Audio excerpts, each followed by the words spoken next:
Shalom à tous, je suis la sœur Paul-Marie et je suis heureuse de vous retrouver dans cette vidéo pour partager avec vous une petite méditation concernant le mécanisme de l'exaucement. Alors, qu'est-ce qu'un mécanisme? Un mécanisme, c'est un dispositif constitué de plusieurs pièces assemblées les unes aux autres et qui remplissent une fonction bien déterminée. Dans notre cas, aujourd'hui, nous allons parler du mécanisme de l'exaucement dans notre vie chrétienne. Quels sont les éléments que nous avons besoin d'assembler les uns aux autres afin de voir l'exaucement de nos prières? Parce que c'est très important. Lorsque nous prions, nous devons nous attendre à l'exaucement de notre prière. Le Christ, Jésus, nous a donné cette vertu. Il nous a enseigné cette vertu de la foi. Parce que la foi nous a été donnée pour recevoir. Alors, nous allons prendre aujourd'hui un exemple très simple, celui d'un marché. Lorsque nous allons au marché, c'est parce que nous avons un besoin et que nous savons ce que nous allons prendre au marché. Nous n'allons pas aller au marché, acheter une table, acheter des chaussures, alors que nous avons besoin de pain, de lait, de miel à la maison. Et bien entendu, une fois que nous savons ce dont nous avons besoin, ce qui est important pour nous, ce dont notre vie a besoin en ce moment, il nous faut maintenant un autre élément à assembler à ça. Pour avancer, c'est nos moyens. Qu'est-ce que nous avons dans notre portefeuille? Quel est notre pouvoir d'achat? Alors, une fois que nous savons ce dont nous avons besoin, une fois que nous connaissons notre pouvoir d'achat, tout maintenant dans notre attitude va changer. Lorsque nous avons un pouvoir d'achat faible, nous sommes limités. Nous sommes obligés de toujours regarder vers le bas. Et lorsque notre pouvoir d'achat est un peu plus élevé, nous sommes à l'aise. Nous savons que nous pouvons cibler les meilleures choses. Nous savons que nous avons une large gamme de choix. Et nous savons que nous pouvons prendre ce dont nous avons besoin et même au-delà. Et le monde appelle ça les pauvres, les riches ou ceux qui sont à l'aise. Parce que ce statut, cette capacité, ce pouvoir d'achat est déterminé par ce que nous avons dans notre portefeuille. Et ensuite, ce que nous avons dans notre portefeuille nous permettra d'acquérir ce dont notre vie a besoin. C'est la même chose dans notre vie chrétienne. Le marché va représenter, on va dire, la vie. Et ce que Dieu a mis à disposition de ses enfants dans cette vie. Tout ce dont nous avons besoin. Et aussi plein de choses dont nous n'avons pas forcément besoin selon notre vie, ainsi de suite. Il y a du tout dans cette vie. Dieu a tout mis à notre disposition et nous savons aussi que l'ennemi a positionné aussi beaucoup de choses dont nous n'avons pas besoin pour nous distraire. Alors, la première des choses, le premier élément dans le mécanisme de la foi, c'est déjà de savoir ce dont ta vie a besoin. Quels sont les besoins de ta vie en ce moment pour que tu puisses être nourri, grandir, t'épanouir, régner en tant qu'enfant de Dieu. Ensuite, le pouvoir d'achat représente ce que tu as à l'intérieur de toi. Et ça, je l'appellerai la foi, la maturité, le degré d'autorité, de connaissance de qui tu es et ce qui t'a été donné en Christ au travers de l'œuvre excellente, merveilleuse et parfaite de la croix. Et c'est bien que tu as la capacité d'acquérir sont bien entendu les grâces, les territoires, les bénédictions dont ta vie a besoin. Combien as-tu dans ton portefeuille? Quel est ton pouvoir d'achat? Quels sont les moyens de ta vie chrétienne? Qu'est-ce que ta vie chrétienne te permet d'acquérir aujourd'hui? Combien as-tu dans le portefeuille de ta vie chrétienne pour pouvoir acquérir ces territoires, ces bénédictions dont ta vie a besoin aujourd'hui pour rayonner? Le sais-tu? Lorsque tu es dans cette vie, sais-tu ce dont tu as besoin pour régner? Sais-tu ce dont tu as besoin pour être épanoui, pour être le reflet de la gloire, de la bonté et de la fidélité de Dieu. C'est exactement pareil. Le pouvoir d'achat que la vie qui nous est donnée dans la vie, on va dire, est déterminé par le travail que nous avons, les revenus que nous avons. Et cela te permet de savoir quand tu vas au marché ce que tu peux te permettre d'avoir. Ce pouvoir d'achat dans notre vie chrétienne nous a été donné à l'instant où nous avons mis notre foi en Christ. Ce n'est pas moi qui le dis. La Bible nous dit en Jean 1 au verset 12 ceci: « Mais à ceux qui l'ont reçu, à ceux qui croient en son nom, il a donné le pouvoir de devenir enfants de Dieu. » Il a donné le pouvoir. Alors je voudrais dire à toi qui m'écoutes aujourd'hui que ce pouvoir d'achat qui t'est donné dans la vie par ton statut, ton niveau de revenu, ta profession, et qui te permet d'acquérir certaines choses sans hésiter, en étant tout à fait à l'aise, en pouvant choisir les meilleures choses. Dans ta vie chrétienne, ce pouvoir d'achat, c'est ta foi en Jésus-Christ. La Bible nous dit qu'à l'instant où tu as mis ta foi en Jésus-Christ, Dieu te donne ce pouvoir de devenir enfant de Dieu. Dieu est celui qui possède toutes choses. C'est celui qui dépose tout à notre disposition. C'est celui qui dispose de tout. Et si tu es son enfant, bien entendu, c'est que tu disposes de toutes ces choses. Tu peux y prétendre. Tu peux t'y attendre. Et ce moyen, ce pouvoir que Jésus-Christ te donne, c'est la foi. Ceux qui ont cru en son nom ont reçu ce pouvoir d'achat. Le deuxième élément que tu as besoin d'assembler à ta connaissance de tes besoins, c'est donc la foi, la maturité, l'autorité. Je vais te parler de cette femme qui se trouve dans l'Évangile, une femme dans Matthieu 15, 21, que je vais lire. Cette femme n'était pas juive, mais elle avait une grande maturité. Une grande maturité. Elle s'est approchée de Jésus et lui a dit: « Seigneur, ma fille est très malade et j'ai besoin que tu fasses quelque chose pour elle. » Jésus-Christ lui dit: « Oui, seulement j'ai été envoyé aux enfants de la maison d'Israël et je ne peux pas prendre les biens qui leur reviennent pour les donner aux petits chiens. » Mais la maturité de cette femme fait qu'elle connaît exactement qui elle est. Mais elle sait aussi ce dont elle a besoin. Et elle sait que ce dont elle a besoin, ce n'est que Jésus qui peut remplir cette fonction. Là, elle met en marche sa foi. La Bible nous précise qu'elle n'est pas juive.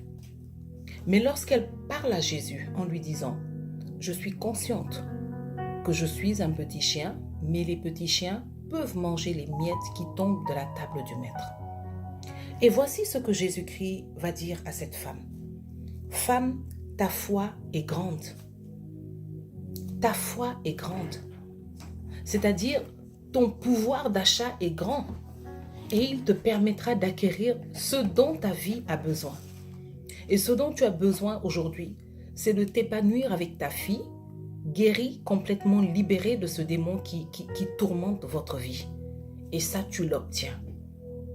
Parce que tu as eu la foi, tu as eu la maturité de savoir, de connaître ton statut actuel et d'activer ce deuxième élément qui est donc la foi, ta maturité. C'est-à-dire, une personne mature, c'est quelqu'un qui est conscient de son statut et qui sait ce qu'il faut faire pour changer ce statut, pour changer de position. Et cette femme a usé de sa maturité et de sa foi. Je vais encore te parler de cette audace de la femme à la perte de sang, qui savait pertinemment que socialement, elle ne pouvait pas se tenir devant Jésus, qui savait qu'elle était un rebut de la société. Mais sa foi en Jésus-Christ, son audace, lui disait en elle: « Va et touche seulement le pan de sa robe. » Et elle l'a fait. Avec une précision, avec une détermination. Jésus-Christ a demandé, quelqu'un m'a touché et j'ai senti une force sortir de moi. Et cette force correspond exactement à la force de la foi de cette femme, à la force de la détermination de cette femme. Un autre élément, un autre moyen qui te permet d'acquérir ce que tu veux. Alors c'est la combinaison de toutes ces choses. Il te faut savoir ce dont tu as besoin. Il te faut connaître ta vie. Il te faut connaître les besoins de ta vie. Il te faut t'arrêter et faire un tour à l'intérieur de toi et te dire véritablement ce dont j'ai besoin en ce moment. C'est ceci, c'est ceci, c'est cela. En tant que chrétiens, plusieurs d'entre nous, nous nous contentons de ce que la vie peut nous donner. Nous nous contentons de regarder vers le bas parce que nous sommes conscients quelque part au fond de nous que nous ne pouvons pas prétendre à de grandes choses alors que le Christ est mort à la croix pour que tout nous soit donné, pour que nous soyons réconciliés avec le Père et que, comme il l'avait fait au commencement, que tout soit mis à notre disposition. Mais quels sont les moyens aujourd'hui que tu as dans ton portefeuille de ta vie chrétienne? Plusieurs d'entre nous, nous prions et nous espérons être exaucés. Et lorsque nous espérons, quand tu espères, ça veut dire que tu n'es pas très sûr que tu peux l'avoir. Tu te dis, je peux l'avoir comme je peux ne pas l'avoir.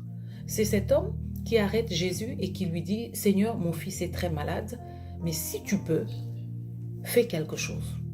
Et Jésus s'indigne et lui dit, si tu peux, mais tout est possible à celui qui croit. Et donc, aujourd'hui, Jésus s'indigne devant plusieurs de ses enfants qui prient et qui se demandent, Seigneur, si tu peux, fais. Jésus le peut. Jésus le veut. Et il l'a déjà accompli à la croix. Alors, aujourd'hui, il faudrait que tu te positionnes et que tu saches exactement ce dont tu as besoin. De quoi tu as besoin aujourd'hui? Crois-tu que Jésus-Christ à qui tu t'adresses est capable de te le donner? Et Jésus dit que tout est possible à celui qui croit. Aujourd'hui, nous prions et nous ne voyons pas nos prières exaucées. Parce que nous ne croyons pas que nous pouvons être exaucés. Nous ne croyons pas au pouvoir de notre prière. Nous ne croyons pas à l'œuvre de la croix. Nous ne croyons pas à ce moyen, à ce pouvoir d'achat que Dieu nous a donné dans cette vie. Nous laissons des païens dominer sur nous. Nous laissons les méchants avoir plus de foi en leur fétiche, en leur secte, en leur groupe, que nous n'avons foi au Fils de Dieu, notre Seigneur, qui a fait de nous des héritiers, qui a fait de nous aujourd'hui des enfants de Dieu, qui nous a rentrés dans la légitimité de l'exaucement.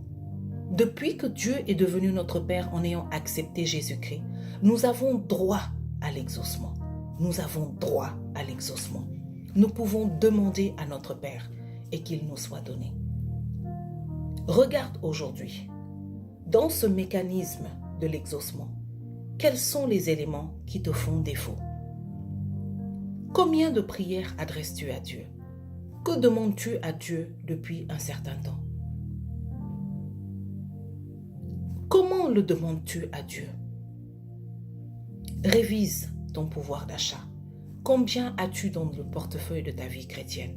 Est-ce que ce que tu as te permet d'acquérir ce que tu demandes? Oui, je vais terminer en te disant que la foi est comme un récipient. Lorsque tu as un récipient qui est petit, tu ne peux t'attendre qu'à une petite quantité de choses que tu vas recevoir. Mais plus ton récipient est grand, et plus tu peux demander et t'attendre parce que tu as de la place. Parce que tu peux en prendre beaucoup plus. C'est pareil. Cet élément est essentiel. Il y a plusieurs d'entre nous, nous ne savons même pas ce que nous voulons. Nous voulons un mari parce que nous voyons tout le monde autour de nous mariés. Nous voulons un enfant parce que simplement, nous en avons assez que les gens nous regardent, que les gens nous humilient. Nous voulons avoir un enfant pour prouver à tout le monde que nous aussi, nous le pouvons. Mais veux-tu un enfant parce que tu veux qu'il y ait un homme, une femme qui viennent dans ce monde pour remplir les desseins de Dieu, pour le royaume, pour faire du monde un monde meilleur, pour être un signe de gloire, de bénédiction dans sa génération?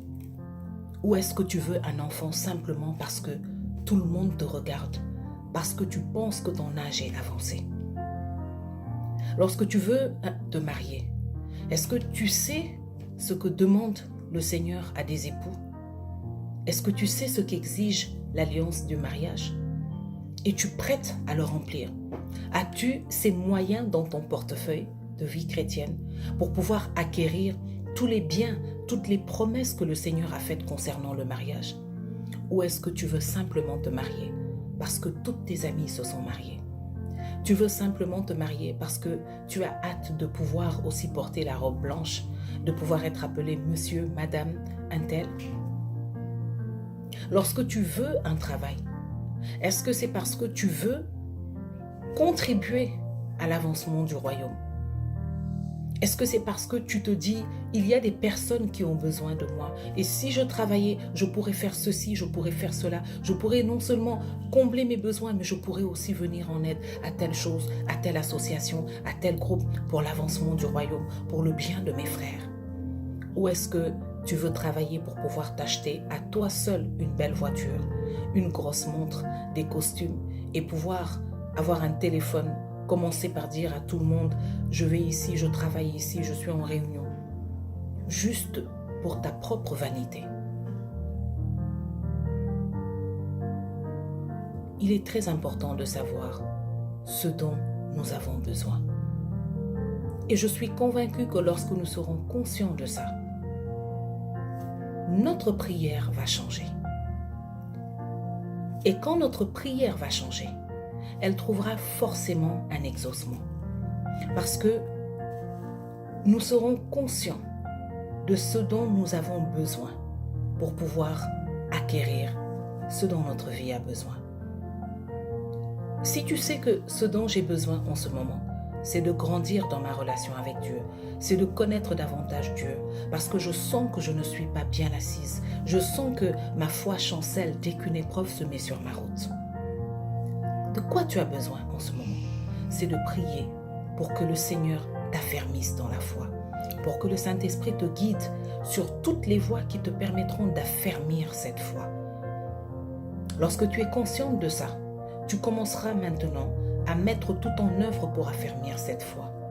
Le Saint-Esprit te guidera pour commencer par te plonger dans la parole de Dieu, écouter des aînés dans la foi, commencer à te nourrir, à te cultiver dans la connaissance de ton Seigneur.